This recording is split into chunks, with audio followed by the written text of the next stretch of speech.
राजा ने हुक्म दिया कि फकीर को कैद कर दो, लेकिन जैसे ही सिपाही आगे बढ़े फकीर गायब हो गया।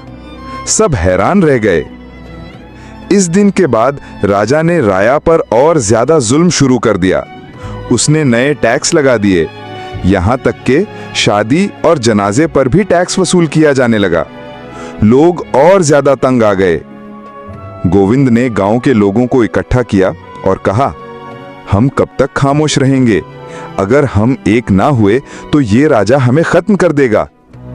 लोगों ने सर हिलाया, मगर डर के मारे कुछ बोल ना सके।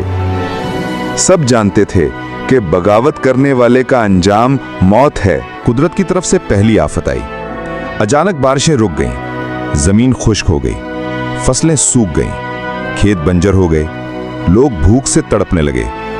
रयाया ने राजा से फरियाद की कि जहां पनाह हमारे गोदाम खाली हैं, मेहरबानी करके शाही अनाज के गोदाम खोल दीजिए। राजा ने गुरूर से जवाब दिया, ये अनाज तुम्हारे लिए नहीं, मेरी फौज के लिए है। तुम भूखे मरो या जिंदा रहो, मुझे कोई परवाह नहीं। लोग रोते रहे, मगर राजा का दिल पत्थर का हो चुका था। शिमारगढ़ की जमीन चल चुकी थी, नदी नाले खुश्क हो गए थे, गांव के गांव भूख से मरने लगे।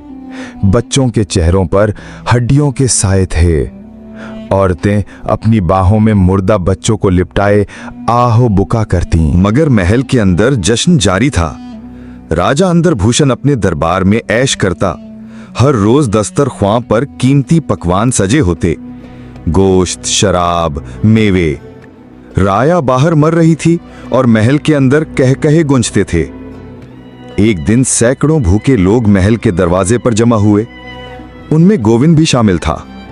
सब ने यक आवाज होकर कहा, जहां पनाह हम मर रहे हैं, हमारे बच्चे भूख से तड़प रहे हैं, अनाज के गोदाम खोल दीजिए।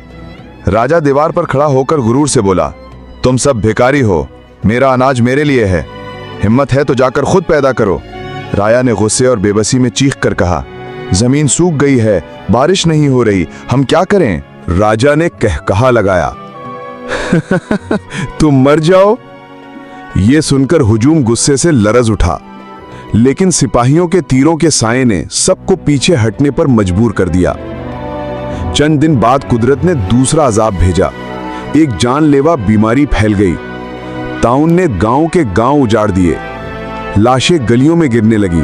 लोग एक दूसरे को छूने से डरने लगे। राजा के वजीर ने अर्ज किया, जहां पनाह ये सब अवाम की बद्दुआएं हैं, रियाया को कुछ रियायत दीजिए।